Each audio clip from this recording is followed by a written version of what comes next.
What's up, everyone? Justin here, back with a new list video to talk about today's WWE releases. Most of them.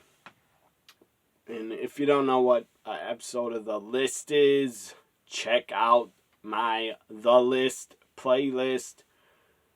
I talk about a ton of wrestling topics and news, and I give my opinions on the wrestling news in the list. So this is a new episode of the list.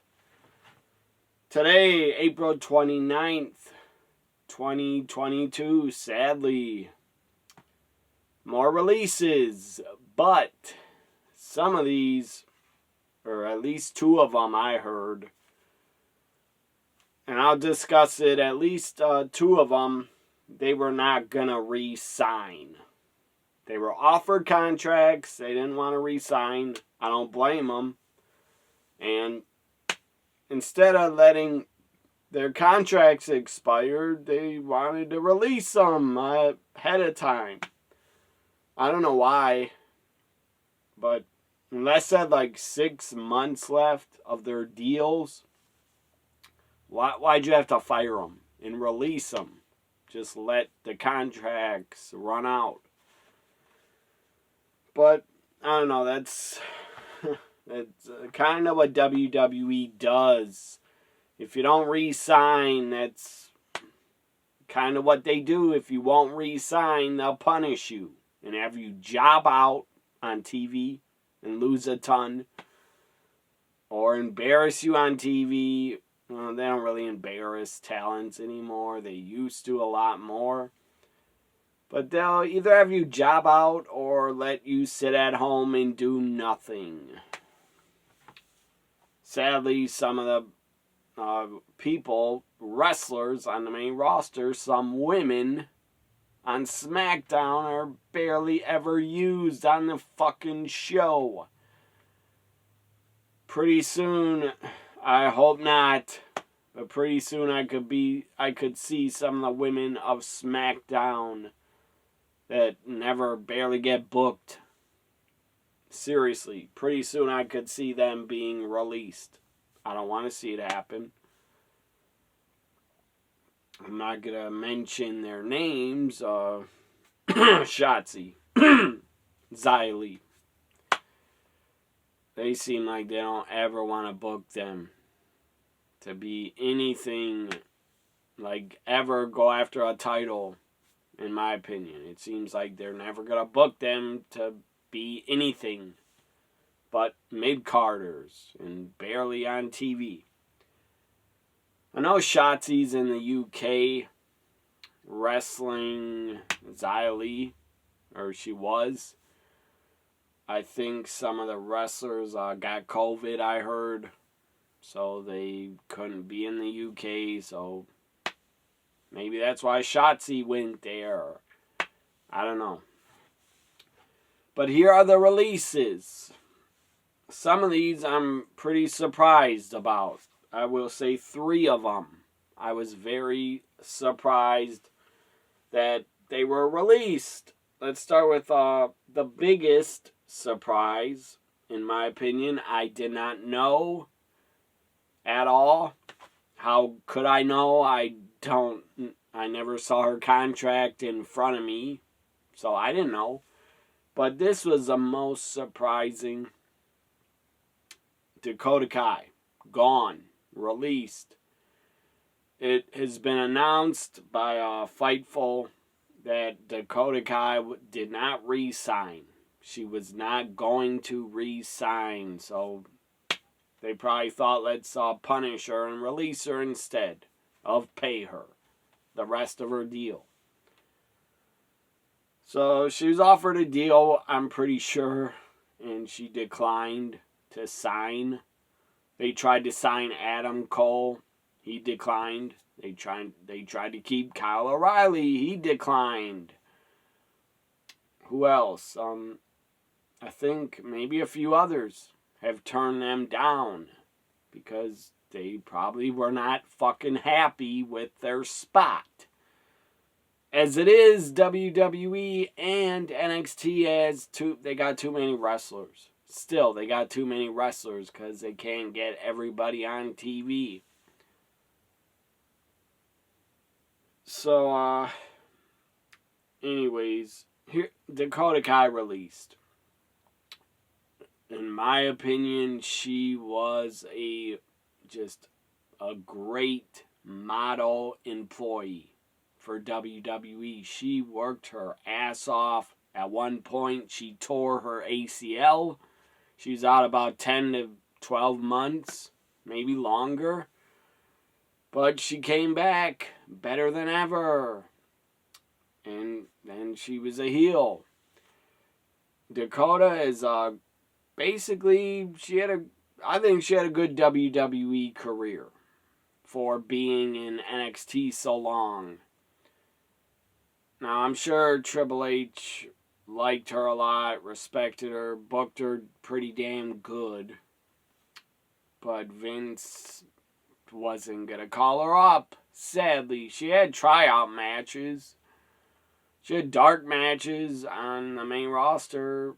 I think she even had matches on main event at one point. But again, she was never fucking called up.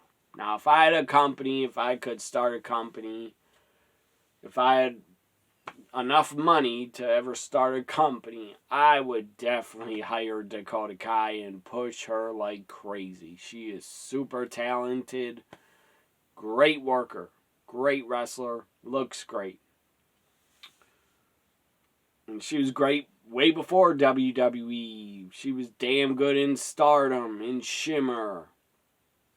Damn good in the Indies, in New Zealand. So, Dakota Kai debuted Mae Young Classic. I don't know the year. I'm guessing 2017 or 16 was the Mae Young Classic.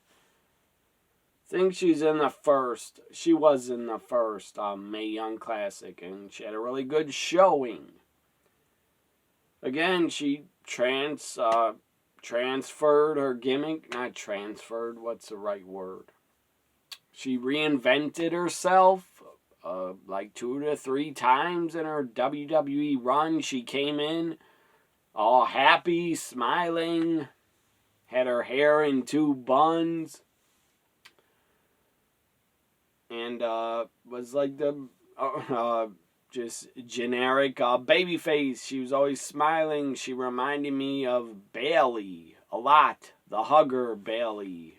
But then she transferred, and she was the underdog. She faced Shayna Baszler, had a feud with her.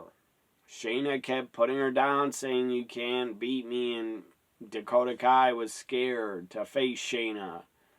Shayna was always intimidating her. That was good shit. In NXT Black and Gold, that was a good feud. I enjoyed Dakota Kai, Shayna Baszler. Then after that feud, and she did not, sadly, never won the NXT Women's title. She definitely deserved to. She's good enough. But then Dakota, I think, got injured right after, like, facing Shayna Baszler. Maybe a couple of months later. I'm not sure. But sadly, I believe she actually tore her ACL in Wisconsin, where I live.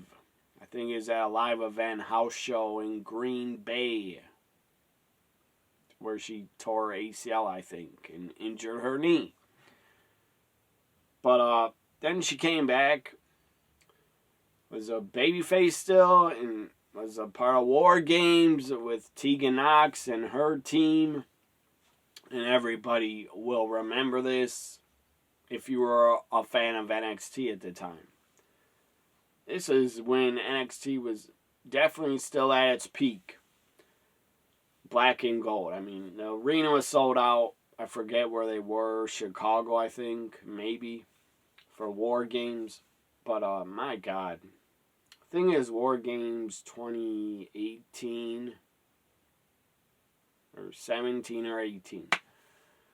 But Dakota Kai comes out of the cage, the shark cage, comes out on the entrance, turns around, or stops, turns around, runs, kicks the head off.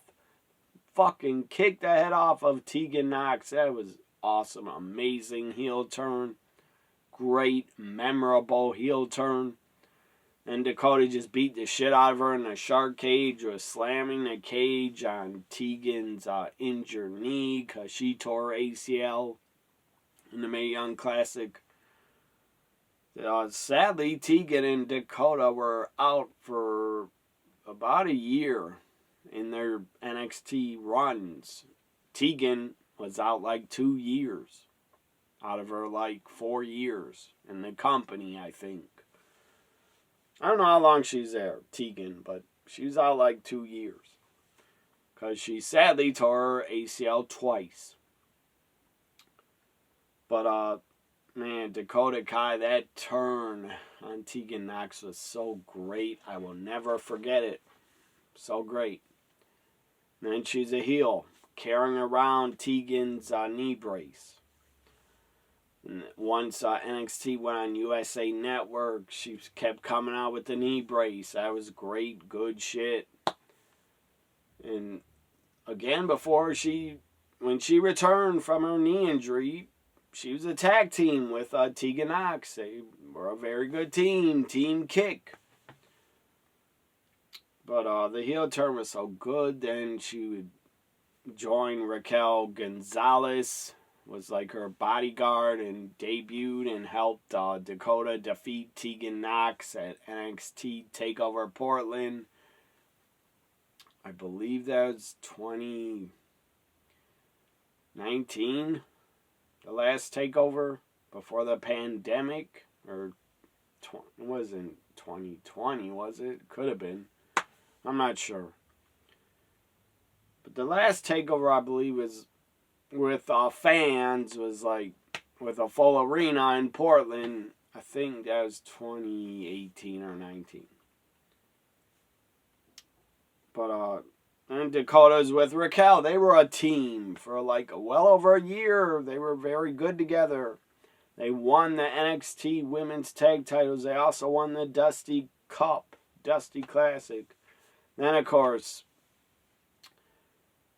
either Dakota, I think, turned on Raquel, and then they feuded. They had a takeover match. And then Dakota, after a feud with Raquel, she returned and was like a babyface. And she's a weird character where she's like a schizo, twitching. It was weird. Or like she's hearing voices in her head. But last matchup, I believe, of Dakota Kai's NXT 2.0 career, her last WWE appearance on NXT was against Mandy Rose for the title. Like 3 weeks ago, I think. 4 weeks ago, 3 weeks ago. Anyways, bottom line, when I first saw Dakota Kai, before she debuted in the Mae Young Classic, I saw her in Stardom, in Shimmer. I was a fan of her. First off, she's drop dead gorgeous, very attractive woman. Her looks definitely drew me in, but I watched her work. She could fucking go. She's a great wrestler. Any company would be happy to have her. Any company should sign her. Impact, AEW, but if AEW does, don't put her on the fucking YouTube shows, because I don't watch those and nobody cares about them. Put her on Dynamite and Rampage. That's my opinion. That's what I would do with her. I wouldn't put her on a YouTube show, but who knows? AEW just signed Toni Storm. They do need like 2 to 3 more women that are maybe 3 to 4 more women that are really good. And Dakota Kai's very good. That's a no-brainer. Tony Khan, that's a no-brainer that you should want to sign Dakota Kai. Maybe she'll go back to Stardom. I don't know. Or Go back to the indies. I don't know. Maybe she wants to take time off and be on her Twitch full time. I don't know. I know she plays a lot of video games on Twitch. She has a Twitch channel. I have a Twitch account and I haven't been there in like 2 to 3 years. But the biggest release, Dakota Kai. I'm a big fan of her, always will be. I'll miss her on NXT. I wish she would have got a shot on the main roster. But they would have fucked up her booking like they're doing with Shotzi on SmackDown. They're fucking it up with Shotzi. They are dropping the ball with Xylee and Shotzi. They're dropping the ball with them. I wish Triple H would book them because he knew how to book women when he was running Black and Gold. So, yeah. Dakota Kai, I will miss her. If she goes to Impact, I'll watch her stuff wherever she goes. I'll follow her career. So that's the one that hit me the most and made me the most sad. That Dakota Kai was released, but she wasn't going to re-sign anyway. Malcolm Bevins, the talker, the manager for Diamond Mine. I guess they're dead and buried. Diamond Mine no longer has a guy to talk for them. He's a very good talker. He's a great talker. Great at promos. Great manager. Malcolm Bivens announced he was not re-signing. They wanted him to re-sign months ago, I think. He refused. I don't blame him. I guess he was unhappy. He shouldn't have been that unhappy. He was on TV a lot with Diamond Mine, but he was probably done, had enough, burned out, didn't want to be there no more. I don't know. I wish Malcolm Bevins the best. The guy's a great talker. Who knows where he'll go? Maybe he doesn't want to be in wrestling anymore. I don't know. Dexter Loomis. One of the all-time great characters in the last, 25 years. This guy's up there, in my opinion. Dexter Loomis, NXT Black and Gold. Dexter Loomis, his character. Never blinking, never talking for years. Great. He's so good at playing that character. I mean, I put Dexter Loomis in his character. I put it on par with characters like Kane. And Kane and The Undertaker, stuff like that. And I love Dexter Loomis with Indy Hartwell. They were so good together. Great chemistry. I'll miss them together on TV. He never talked, but that's how he talked to everybody. And marrying Indy Hartwell, that was great. They invested so much time. Black and Gold and probably Triple H and Shawn Michaels invested so much into Dexter Loomis, Indy Hartwell's on-screen relationship. I did hear rumors they were dating months ago, but I don't know if they really are. I doubt it. Who knows? I saw a picture of them once where it looked like they were together for real. I don't know where it's from. Instagram, I think. But who knows? That's probably a rumor. But Dexter Loomis, great old school wrestling character. And my God, wrestling doesn't have a lot of great characters anymore. He was a great one. He was so good at Dexter Loomis. At being Dexter Loomis. I loved his entrance. I loved his theme music. The guy, how he crawled in the ring. The guy was great. And my God, he's so good with Indy as a couple. Now they're going to just not even bring up why they broke up and what the fuck happened. They're not even going to discuss it. Watch, they'll just have Indy laying in a bed with Duke Hudson on Tuesday, and they'll say, oh, now Indy's with Duke. And Dexter left NXT because he was so upset. They probably won't even explain it. Why Dexter's gone. And now Indy's a widow without her husband. Where'd he go? He vanished. Who the hell knows what they're going to say? They'll probably say nothing. Because they're probably embarrassed. They never mention released talent on their shows.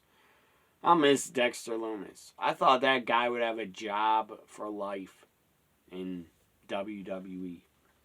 Or at least as a coach or something.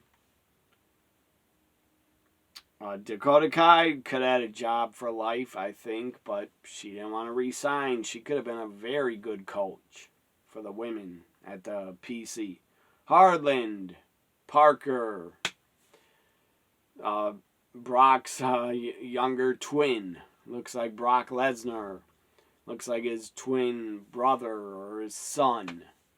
Seriously, this guy so much looked like Brock when he had hair. They decided, let's shave his head. That was stupid. And let's give him a generic ass fucking psychopathic gimmick where he doesn't talk and he wears a jumpsuit like he's a fucking Michael Myers 2.0 on NXT 2.0. Well, Harland was a Michael Myers 2.0 without a mask. He was a nut job, a psycho. He should have been locked up in a mental hospital. He was choke slamming people off fucking flights of stairs and shit. Throwing them off the PC. Anyways, he had a god-awful gimmick. God-awful. His gimmick was never gonna get him anywhere. It was horrible, the gimmick they gave him. Supposedly they didn't like his in-ring work. Maybe an attitude problem. I don't know. The guy seems really nice. He follows me on Twitter. Harland actually followed me on Twitter like months ago. Or last year. So Harland, I feel bad for the guy. His one or two matches he had did not impress me. But he had to work a stupid style like he was fucking Nails 2.0. Just choking guys. It was god-awful. It's the style they gave him. And his gimmick was god-awful. But I wish Harland the best. I don't know if he'll stay in wrestling. I don't really care. But the guy's a super nice guy on Twitter. But I didn't care about the Harland character. I thought it was bad. He was just a Michael Myers 2.0. Nails 2.0. Don't know who Nails is? Look him up. He was in the WWF for a cup of coffee in 92. And then he was gone. And then he went to WCW Slamboree 93 pay-per-view. And he appeared at one WCW pay-per-view. And he was gone after he had a shitty match and couldn't even have a good match with Sting. He's probably fired because he sucked and couldn't have a good match with Sting. And he was called the Prisoner. He went from Nails to being called the Prisoner in WCW. And he was in WCW shorter than he was in WWF. And again, WWF, he was barely there. He's there like 5-6 months. Or less. And then the fucker went nuts and decided to choke Vince because he was unhappy about his money. And the guy's a psychopath in real life. Nails was nuts. He tried to kill his boss. Tried to kill Vince. Anyways, that story's hilarious. And then Nails, after they pulled him off Vince. I think he called the cops, or he had a plan. He called the cops and said Vince was molesting him or touching him. What a dumbass. The guy's a nut. I'm surprised Nails hasn't done any shoot interviews. Probably because he's nuts. And he won't take anybody's money. I wonder what happened to Nails, for real. The guy's probably locked up because he was a nutcase. I understand if you're not happy with getting like your check, or if you think you're underpaid, well, quit. Don't fucking attack your boss and try to kill him and choke him to death. If you do that shit, you're nuts. And you need help. Anyways, other release talent. Blair Baldwin. I don't know who that is. Maybe he's on 2.0. I don't know who he is. He's not memorable, and I don't even remember him. Again, the Harlan gimmick was so bad. It was like Nails 2.0. It was so bad, it didn't leave a mark on me. So I don't care the guy's gone. He had a bad gimmick. Again, he's a nice guy. I feel bad for him, but I don't feel bad for never having to see Nails 2.0 again. I will not miss Harlan. Draco Anthony. The guy wore camo, like he's an army gimmick. I don't know what his gimmick was, but he always was wearing camouflage pants. Seemed like an okay worker, not bad, but he's released. I won't miss the guy, but I wish him well. Mila Molina. I don't know if that's a woman. It looks like a woman's name. I don't know who she is. This one shocks me. Persia Piranha. Persia. Indy's best friend. It was explained she was Indy's friend. One of her best friends from Australia. She was at Indy's wedding.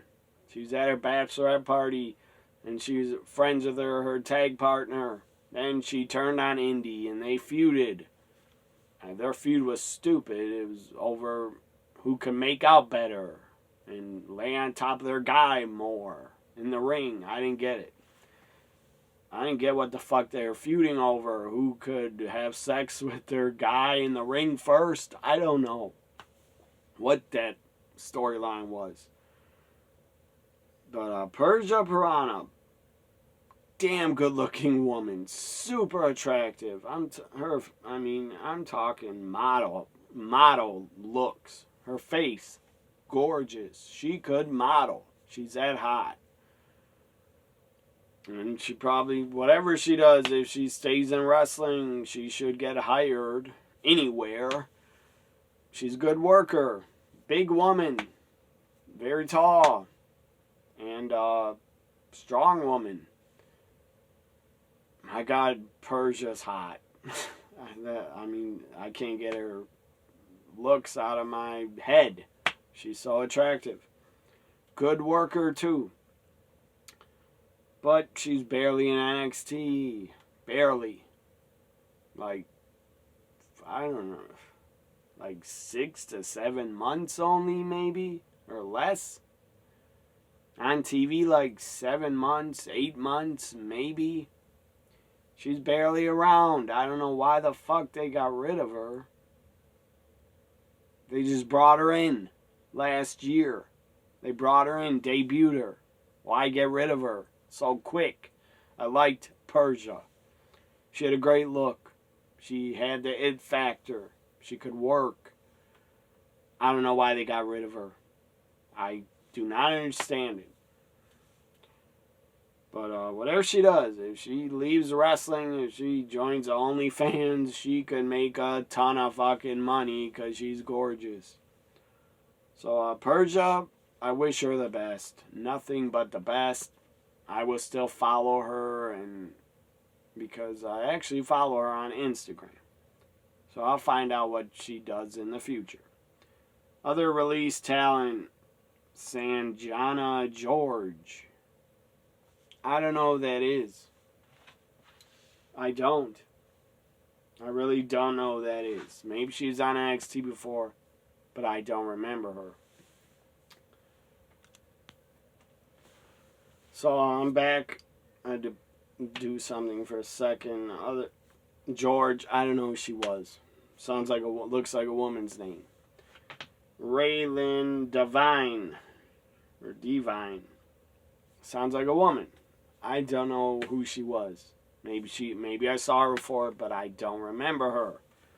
So the biggest releases, number one, Dakota Kai, Dexter Loomis, Harlan, Persia Piranha.